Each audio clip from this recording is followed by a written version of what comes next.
The Galactic Council chamber hummed with tension as the emergency signal played for the third time. Holographic displays flickered, showing real-time footage of a planet racked by electrical storms and volcanic eruptions. Acid rain tore through primitive settlements, while energy readings spiked in chaotic patterns across the surface. This was Vexus, an unnamed death world at the edge of mapped space, and someone, or something on that hellish rock, was sending a distress signal. High Counselor Tresh, the arthropodal representative from the Central Systems, clicked his mandibles in what passed for frustration among his kind. This is the fifth Deathworld incursion this cycle. The Scourge are testing our response patterns. Ambassador Zelar, representing humanity's United Earth Alliance, leaned forward. Unlike most Council species who evolved on gentle garden worlds, humans had survived Earth's natural disasters, climate shifts, and self-inflicted catastrophes for millennia. Deathworld adaptations were in their blood. The Vex are sending an authenticated distress code, Ambassador Zelar said, her voice carrying undertones of steel. Under the Mutual Defense Charter, we're obligated to respond. With all due respect, Ambassador, came the melodic yet dismissive voice of the Dralid representative. Humanitarian aid is hardly a priority when— I wasn't suggesting humanitarian aid, Zelar interrupted, sliding a data crystal across the polished table. I'm proposing we send the UES Artemis. A collective gasp rippled through the chamber. The Artemis wasn't a relief vessel. It was Earth's most advanced stealth warship. As Council members erupted in protest, a private communication blinked on the ambassador's secure channel. It was a message from Earth Command marked Priority Alpha.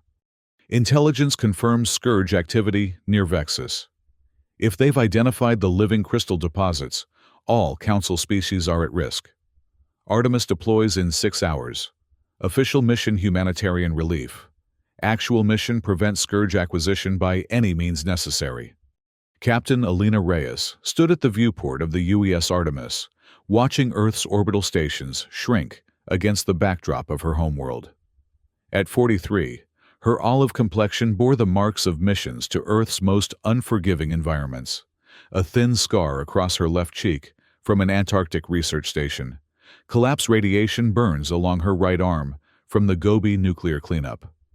Hard missions had shaped her into the perfect commander for Deathworld operations. Her auburn hair was pulled back in the regulation bun, but a few persistent strands had already escaped, framing deep-set eyes that had seen too much death and just enough life to keep fighting. The ship announcement system chimed, pulling her from her thoughts.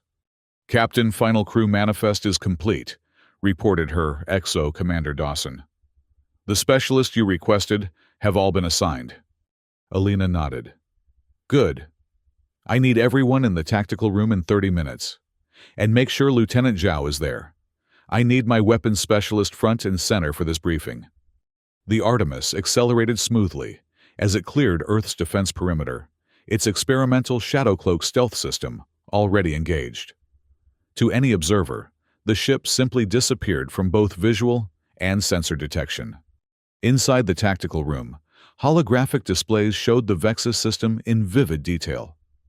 The planet itself was a nightmare.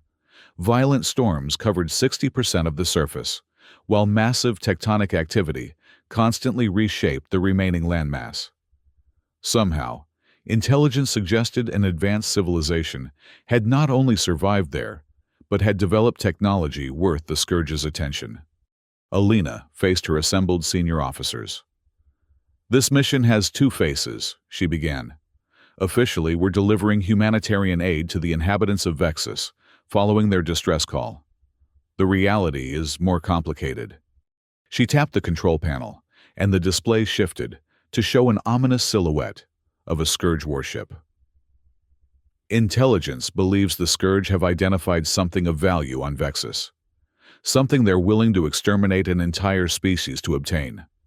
Lieutenant Zhao, a compact woman with intense focus and a reputation as the best weapons specialist in the fleet, leaned forward. Her background in the Gobi Desert Outpost had honed her skills in extreme environment combat. What exactly are we protecting, Captain? she asked her fingers, already mapping potential defense strategies on her datapad. They're calling it living crystal, Alina replied, bringing up molecular diagrams. A mineral that restructures itself and grows under the right conditions. Applications range from self-repairing hulls to weapons amplification. Dr. Silva, the ship's biological engineer, studied the data with heightened interest. His experience in the Amazon flood basins had given him unique insight into adaptable life forms. "This isn't just a resource grab," he commented, his Brazilian accent thickening with excitement. "This material could represent an evolutionary response to Vexus's extreme conditions. Life form or mineral, it's unprecedented." Sergeant Volk, the massive security chief who'd commanded Earth's Arctic defense platform, crossed his arms. His voice rumbled like distant thunder. "So we're babysitting rocks now." "We're preventing the Scourge from acquiring a strategic resource," Alina corrected. "And we're keeping a promise that humanity protects its allies, even the ones we haven't officially met yet." She closed the briefing with her final orders. "Our approach will be cautious but decisive. We enter the system, cloaked, assess Scourge presence, and make contact with the Vex. Lieutenant Zhao, prepare defensive and offensive loadouts for extreme environment combat. Dr. Silva, I want everything you can tell me about this living crystal and its potential applications. Sergeant Volk's security protocols for first contact on a Deathworld environment." As her team dispersed, Alina received a private transmission from Earth Command. The message was brief, but changed everything about their mission. Evidence suggests Scourge Advance Force already testing Vex defenses. If confirmed, protect Vexus at all costs. Diplomatic consequences secondary. It was the kind of order that could start a war or prevent one. The journey to the Vexus system took 12 days at maximum sustainable FTL. During that time, the crew of the Artemis prepared for every scenario they could imagine, and several they couldn't. Lieutenant Zhao ran countless combat simulations against Scourge vessels. Dr. Silva developed equipment modifications to withstand Vexus's environmental hazards. Sergeant Volk drilled the security teams on Deathworld protocols. When they dropped out of FTL at the edge of the system, the warning systems immediately detected Scourge energy signatures. Analysis.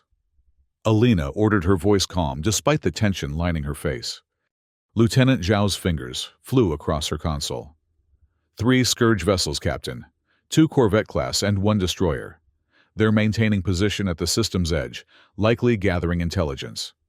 Have they detected us? Negative. Shadow Cloak is holding. Alina studied the tactical display. Move us closer to Vexus standard approach vector.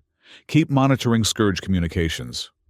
As the Artemis edged closer to the embattled planet, they encountered debris fragments of ships, drifting in silent testament to an earlier battle. "These are Vex vessels," Commander Dawson reported, examining the scan data. "Looks like the Scourge have been testing their defenses."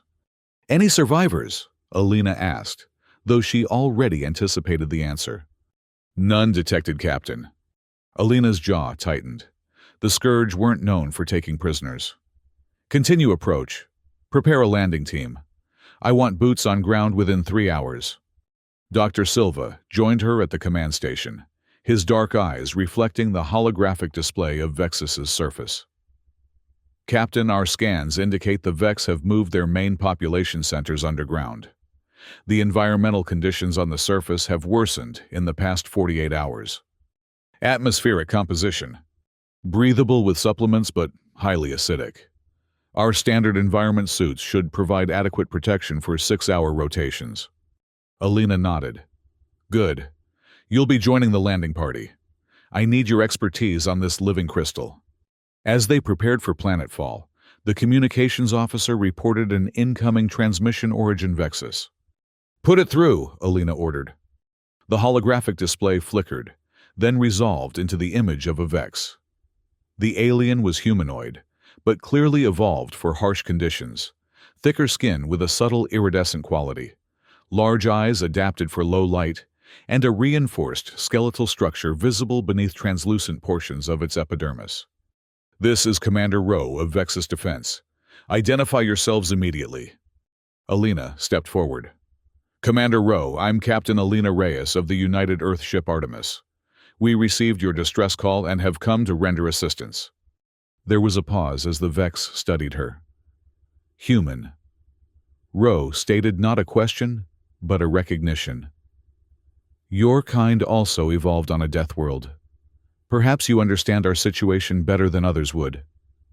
The commander's voice carried the weight of recent losses. But you should know this is not merely a request for aid. We are under attack. We've detected scourge vessels at the system's edge, Alina confirmed. And we found the debris of your defense ships. That was merely their first probe, Rowe replied. Our intelligence suggests they've called for reinforcements. A Dreadnought-class vessel will arrive within days. The implications were clear. A Dreadnought could glass the entire planet. We need to meet, Alina said. Face to face. My team can reach your coordinates in 2 hours. Commander Rowe hesitated, then nodded. We will transmit landing protocols. But be warned, Captain, the surface conditions are challenging even by Deathworld standards. When the transmission ended, Alina turned to her officers. Change of plans. Prepare for immediate deployment. If the Scourge Dreadnought arrives before we establish a defensive position, the Vex won't stand a chance. Lieutenant Zhao approached determination etched on her features.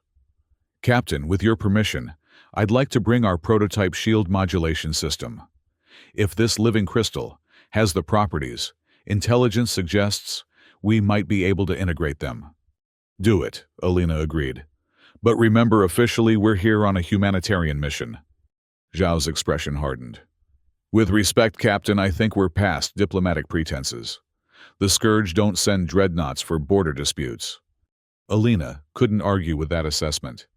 Assemble your team. We drop in 90 minutes. The descent to Vexus was like flying through hell itself. The dropship bucked and shuddered as electrical storms lashed its hull.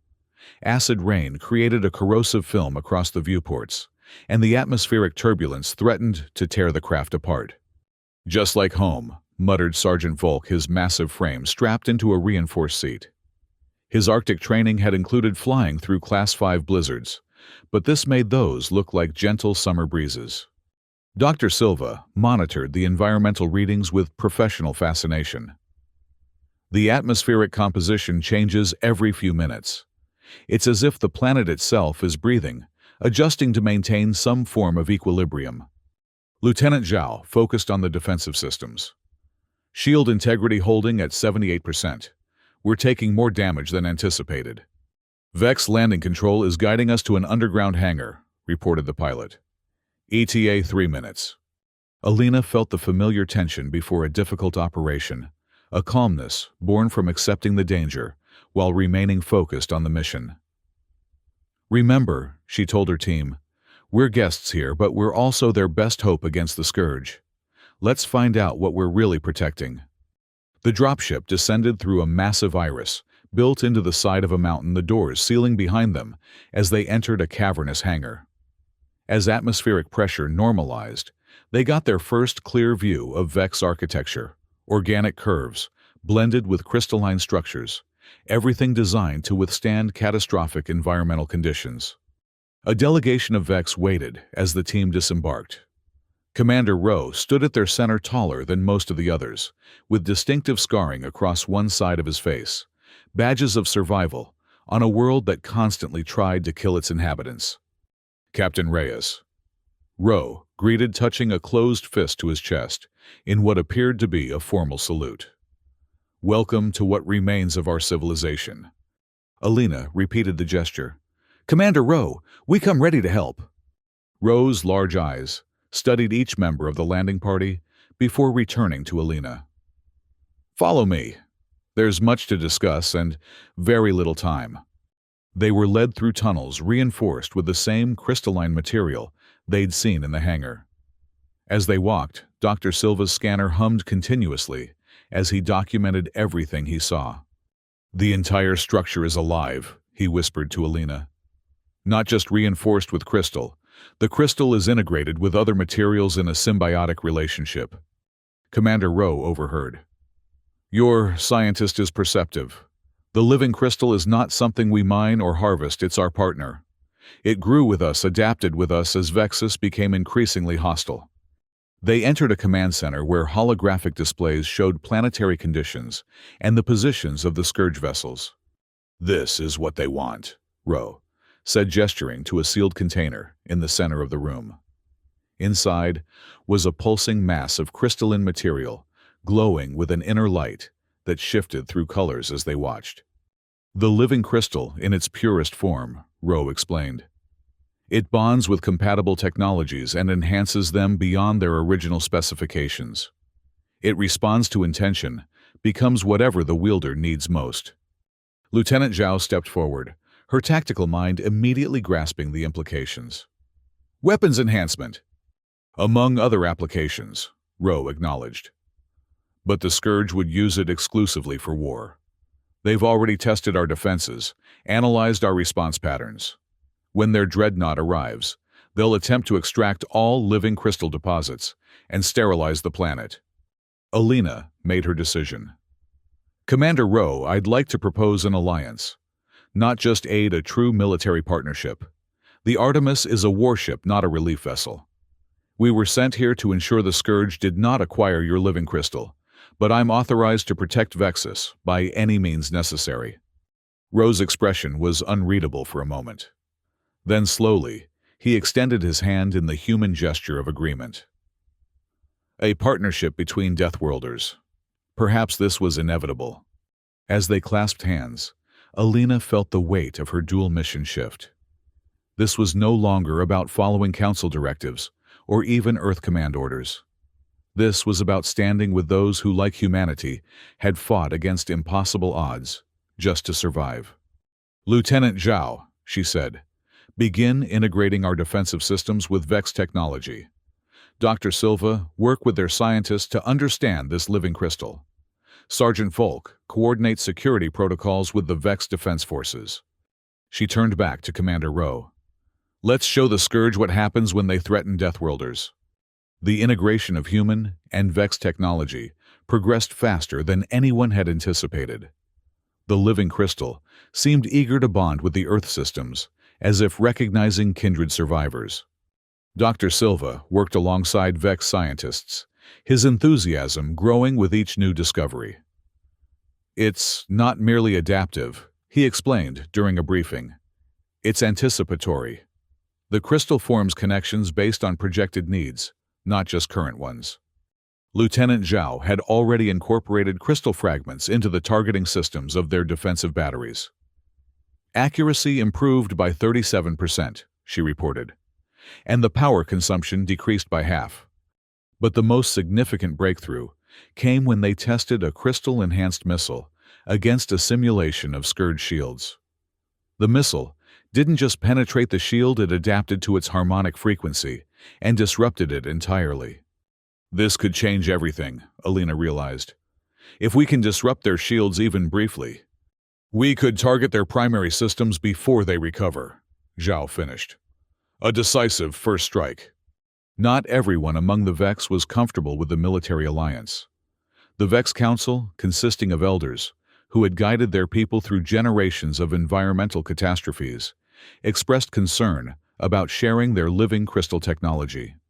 "For millennia, we have used the crystal to protect and adapt," said Elder Tala, her ancient eyes regarding the humans with suspicion. "Now, you speak of weapons and war." Alina addressed the council with respect but firmness. "Elder Tala, with all due respect, the Scourge have already declared war. Their dreadnought will arrive in less than 30 hours. Without a coordinated defense, there will be nothing left of Vexus to protect." Commander Ro stood beside her. "The humans understand what we face because they have faced similar challenges. Their world tried to kill them, just as ours tries to kill us. Yet they survived, adapted, and now reach out to help us do the same." Elder Tala considered this. "And if we prevail, what then, Captain Reyes? Will Earth claim our living crystal for themselves?" It was a fair question, one that cut to the heart of interspecies politics throughout the galaxy. "I propose a treaty," Alina said. a formal alliance between Earth and Vexus for mutual defense and shared technological development. The living crystal remains under Vex control with joint research, conducted only with your approval. This proposal sparked intense debate among the council members. Finally, Elder Tala raised her hand for silence. "We will trust the judgment of Commander Rowe," she announced. "If the humans prove true allies in battle, we will consider this treaty. If not..." She left the consequence unspoken. As they left the council chamber, Rowe turned to Alina. "You took a significant risk, Captain. Treaties require council approval, not battlefield promises." "Sometimes diplomacy needs a push," Alina replied. "And right now, survival takes precedence over protocol." An alarm cut through their conversation, a priority communication from the Artemis. "Captain," came Commander Dawson's urgent voice.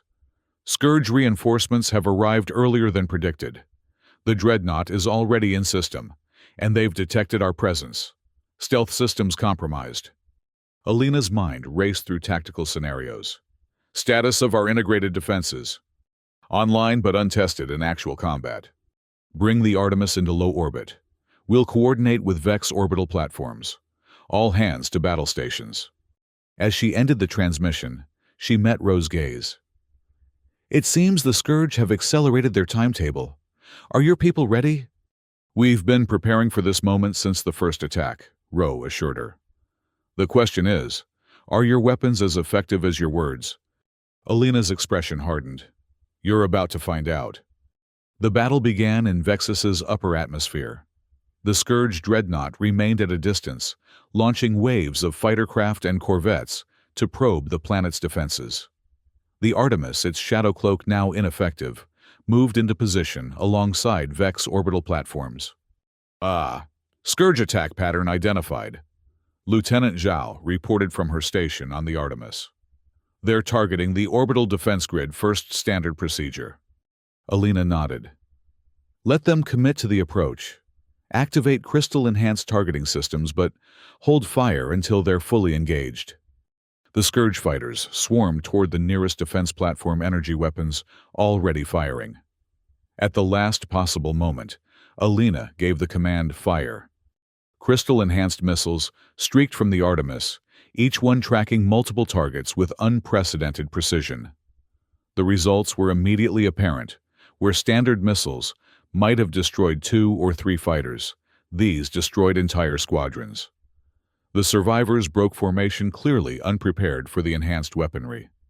"They're regrouping," Zhao observed. "Dreadnought is moving to provide cover fire." This was the moment Alina had been waiting for. "Execute maneuver Theseus." The Artemis accelerated suddenly, diving beneath the fighter screen and emerging directly in the path of the Dreadnought. At such close range, the massive Scourge vessel couldn't bring its main weapons to bear without risking damage to itself. "Crystal torpedoes armed," Zhao confirmed. "Target their shield generators and fire." The torpedoes launched, their crystal cores pulsing as they approached the Dreadnought's shields. Instead of exploding on impact, they phased through their structure, momentarily aligning with the shield harmonics before reforming inside the barrier. The resulting explosions tore holes in the Dreadnought's defenses, leaving it vulnerable. "Vex platforms are engaging," reported the tactical officer. "Dreadnought shields down to 40%. The victory was short-lived. The Dreadnought's secondary weapons batteries opened fire, tearing through one of the Vex platforms and scoring several hits on the Artemis. "Hull breach on Deck 4, Dawson shouted over the comm. "Emergency containment holding. Shields at 53% and falling." Alina's mind raced. They'd hurt the Dreadnought, but not enough to stop it. A new strategy was needed, and quickly. "Zhao, what about the crystal integration with our main reactor?" The weapons officer's eyes widened. "It's ready but untested. We could boost our shield capacity, but..." "The risk is significant," Alina finished. "Do it anyway, we need those shields." As Zhao implemented the crystal integration, the battle continued to rage. The remaining Vex platforms coordinated their fire with the Artemis, targeting the weakened sections of the Dreadnought's shields. But the massive vessel advanced steadily, now launching boarding craft toward Vexus's surface. Sergeant Volk reports ground forces engaging Scourge landing parties, Dawson informed her. Dr. Silva is coordinating with Vex teams to defend the primary crystal repositories. The ship shuddered as another volley struck their weakened shields. Crystal integration complete, Zhao announced.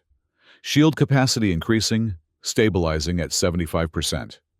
It was enough to keep them in the fight, but not enough to turn the tide. The Dreadnought's main weapon, a gravitational compression cannon capable of crushing cities, was powering up targeted at Vexus's largest settlement. Alina saw only one option. Set a collision course with the Dreadnought's main weapon array. Captain Dawson looked at her in shock. "That's suicide!" "Not necessarily," Alina replied, her mind already calculating angles and timing. "Get me Dr. Silva." Silva's voice came through, strained with the sounds of ground combat in the background. "Captain, we're holding the repository, but not for long. Doctor, I need to know if we fully integrate a living crystal core with our engine containment field. Could we survive a controlled breach and restart?" There was a pause as Silva processed the question. Theoretically, yes. The crystal would form a temporary structure around the antimatter containment, but it would require perfect timing and direct interface with the ship's systems. How direct? Someone would need to physically synchronize the crystal with the containment field at the moment of breach. Alina made her decision. "Transmit the procedure to engineering. I'll handle the synchronization myself." "Captain, I must strongly advise against—" "Noted, Doctor. Keep that repository secure. Ray is out." She turned to Commander Dawson. "You have the bridge. Maintain collision course until my signal." "Aye, Captain," Dawson acknowledged, though concern lined his features. As Alina headed for engineering, Lieutenant Zhao fell into step beside her. "I'm coming with you." "The bridge needs your weapons expertise," Alina countered.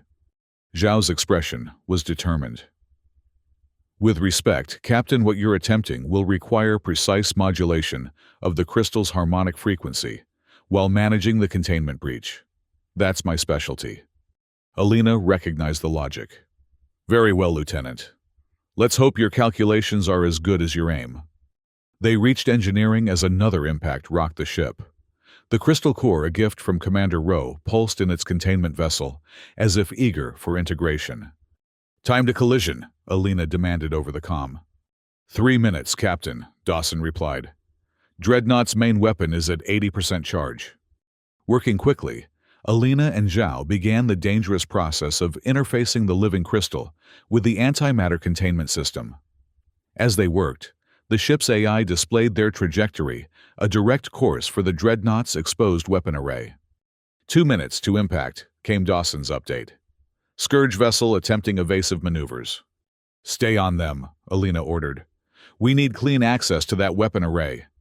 Zhao's hands moved with surgical precision as she calibrated the crystal's resonance frequency. Almost there.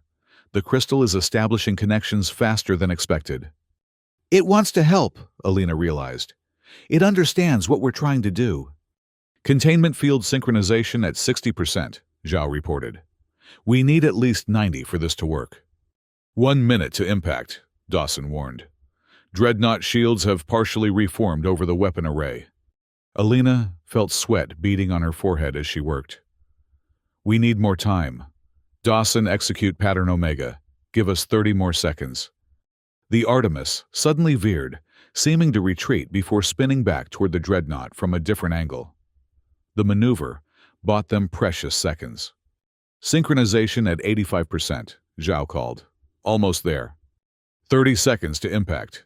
Captain, the Dreadnought's weapon is fully charged. They're targeting Vexus's core settlements. In that moment, Alina saw their entire mission with perfect clarity. This wasn't about council politics or even Earth Command directives. This was about protecting a kindred species' fellow survivors who understood what it meant to evolve on a world that tried to kill you every day. "Synchronization complete," Zhao announced. "Initiate controlled breach on my mark," Alina ordered. "Dawson, all power to forward shields, then break off at the last possible second." The Dreadnought filled the viewport now, its massive weapon glowing with deadly energy. Mark, the antimatter containment field fluctuated precisely as the living crystal integrated with the ship's systems. For a terrifying moment, the lights flickered and emergency alarms blared throughout the vessel. Then, the crystal pulsed, creating a new type of containment, one that channeled the antimatter reaction instead of merely containing it. Energy surge detected. Zhao reported, her voice tight with controlled excitement. Crystal is directing the power to our shields and weapons. Redirect all power to forward shields and prepare to fire main cannons, Alina commanded. The Artemis's shields began to glow with an unearthly light. The living crystal, transforming the standard energy barrier into something new, a crystalline shield that grew more powerful with each impact. 5 seconds to optimal firing range, Dawson reported. Dreadnought is firing. The Scourge weapon discharged a beam of concentrated gravitational force that would have crushed a planet's crust. It struck the Artemis's crystal-enhanced shields and split. The energy dispersed around the human vessel like water around a stone. Fire everything, Alina ordered. The Artemis's weapons, now supercharged by the crystal antimatter integration, released a barrage that struck the Dreadnought's exposed weapon array. The result was catastrophic for the Scourge. Cascading explosions tore through the massive vessel as its own weapon energy recycled through its systems. Dreadnought weapons offline, Zhao reported. Their primary systems are failing. The remaining Scourge vessels are breaking formation, Dawson added. They're retreating.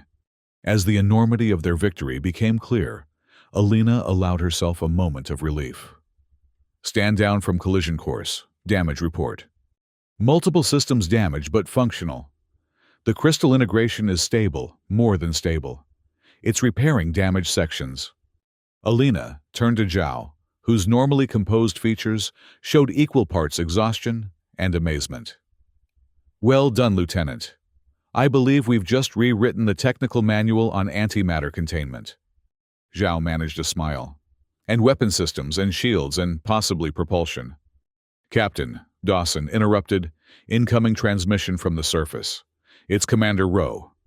Rowe's image appeared on the nearest display, his expression one of astonishment. Captain Reyes, your ship just survived a direct hit from a gravitational compression weapon. That's unprecedented. Let's just say we found an excellent use for your living crystal, Alina replied. Status of the ground assault. Contained. When the Dreadnought was disabled, their landing parties lost coordination. Sergeant Volk's tactics proved most effective. And Dr. Silva, the repository? Secure, Rowe confirmed. Your doctor has apparently bonded with the primary crystal cluster. It responds to him as it would to a Vex. This was unexpected news. I'll want a full report once we've secured the system.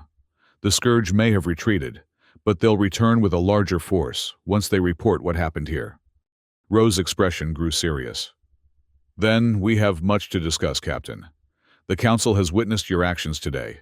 They are receptive to your treaty proposal. The aftermath of the battle brought a flurry of activity. Damage control teams worked to repair the Artemis, while Vex engineers marveled at how the living crystal had integrated with the ship's systems. On the surface, Dr. Silva continued his research alongside Vex scientists, documenting the remarkable properties of the crystal and its potential applications beyond weaponry. Sergeant Volk had earned the respect of the Vex Defense Forces, his Arctic training proving invaluable in Vexus's harsh conditions. He worked with them to establish improved perimeter defenses against future Scourge incursions. Lieutenant Zhao spent hours analyzing the battle data, already designing new weapon systems that could leverage the crystal's adaptive properties. Her simulations suggested they could increase effectiveness by over 300% with full integration.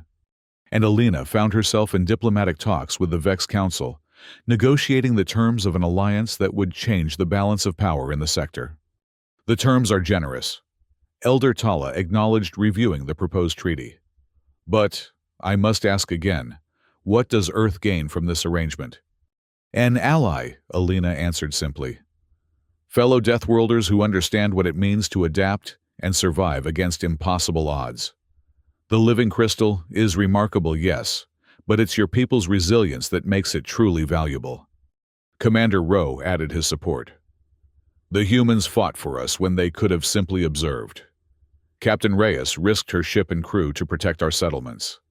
These are not the actions of those who come to exploit. After hours of deliberation, the Council reached their decision. The treaty would be ratified, establishing the first formal alliance between humans and Vex. Earth would gain carefully regulated access to living crystal technology for research purposes, while Vexus would receive protection under the United Earth Fleet. When the signing was complete, Alina received a priority transmission from Earth Command. Ambassador Zelar's face appeared on the secure channel. Captain Reyes, she began, preliminary reports of your engagement with the Scourge Dreadnought have reached the Galactic Council. To say they're concerned would be an understatement. You were sent on a humanitarian mission not to establish a military alliance or test experimental weapons technology. Alina had anticipated this response. Ambassador, with respect, the mission parameters changed when we confirmed Scourge presence. My orders were to protect Vexus and prevent acquisition of the living crystal by any means necessary. By any means necessary did not include integrating unproven alien technology with your antimatter containment system. Zelar countered, though there was a hint of admiration beneath her official displeasure. The results speak for themselves. The Scourge were repelled. Vexus is secure and Earth has gained a valuable ally. Zelar sighed. The Council is demanding a full briefing. Some members are calling this an act of war against the Scourge. The Scourge attacked first, Alina pointed out. We defended an innocent species from genocide. Nevertheless, there will be consequences. Return to Earth immediately for debriefing. After the transmission ended, Commander Dawson approached his captain. Orders, ma'am. Alina considered their situation. The Artemis was battle-damaged but functional. The living crystal integration had stabilized their systems beyond all expectations. And the Vex were now official allies of Earth. Set course for Earth, she ordered. But first, we need to secure our findings. Dr. Silva's research, Lieutenant Zhao's weapons data, everything we've learned about the living crystal, the Council will want all of it classified, possibly restricted. And if we disagree with that assessment, Dawson asked carefully. Alina smiled the expression, holding a hint of the same determination that had carried her through countless, impossible situations. The living crystal responds to intention, Commander. Let's just say I intend for this partnership to benefit both our peoples, regardless of Council politics. As the Artemis prepared for departure, Commander Rowe presented Alina with a final gift, a crystalline sphere containing a pulsing core of living crystal. This is key to you specifically, he explained. It will grow and adapt based on your needs and intentions, a symbol of our alliance. Alina accepted the gift with appropriate solemnity. I'll ensure it's used wisely. I have no doubt of that, Captain. Deathworlders understand the value of power and the responsibility it brings. The Artemis departed Vexus with formal honors, the Vex Defense Fleet escorting them to the system's edge. As they prepared to engage FTL drives, Alina gathered her senior officers for one final briefing. What happened at Vexus will have far-reaching consequences, she told them. The Galactic Council feared human expansion before this. Now they'll be watching our every move. Dr. Silva nodded thoughtfully. They fear what they don't understand. The living crystal represents an evolutionary path none of their garden worlds ever produced. Which is precisely why they'll try to restrict its use, Lieutenant Zhao added. The tactical advantages alone would shift the balance of power significantly. Sergeant Volk, pragmatic as always, cut to the heart of the matter. So, what's our play, Captain? When we reach Earth, they'll want to dissect this ship and everything we brought back. Alina's expression was resolute. We follow orders to a point. We provide full reports on the Scourge threat and the strategic importance of maintaining our alliance with Vexus. But the detailed research on crystal integration remains secure until we can ensure it won't be weaponized beyond defensive applications. That's walking a fine line, Captain, Dawson cautioned. "It's the right line," Alina countered. "The living crystal chose to help us because it sensed our intentions. We were protecting, not conquering. That distinction matters." As the FTL drives engaged, Alina returned to her quarters. The crystalline sphere Ro had given her pulsing gently on her desk. She placed her hand on it, feeling the subtle resonance between the crystal and her own bioelectric field. "Show me," she whispered. The sphere responded, projecting a holographic display of the galaxy, with highlighted points marking known Deathworld's planets, where life had evolved under extreme conditions. There were more than she had realized scattered throughout the periphery of Council space. And at the very edge of the map, beyond existing survey routes, a signal pulsed another distress call, another potential alliance. The message was simple: "For the sake of life, we await you." Alina studied the coordinates, understanding the implications. There were others out there, Deathworld species like humans and Vex, fighting to survive in environments that most Council races would find uninhabitable.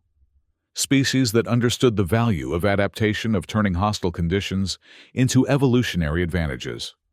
The future was suddenly clearer than it had been before Vexus. It wasn't about Council politics or even the immediate Scourge threat. It was about a fundamental shift in how the galaxy viewed survival itself. Earth Command might recall her for exceeding her mission parameters. The Council might condemn her actions as reckless or provocative. But none of that changed the simple truth: Deathworlders understood each other in ways Garden World species never could. Alina made her decision. After delivering their reports and securing the Artemis's crystal integration research, she would request a new mission, ostensibly to patrol the borders against Scourge incursion, but actually to investigate that distant signal. A knock at her door interrupted her thoughts. Lieutenant Zhao entered carrying data files. "Final analysis of the crystal-enhanced weapon systems, Captain," she reported.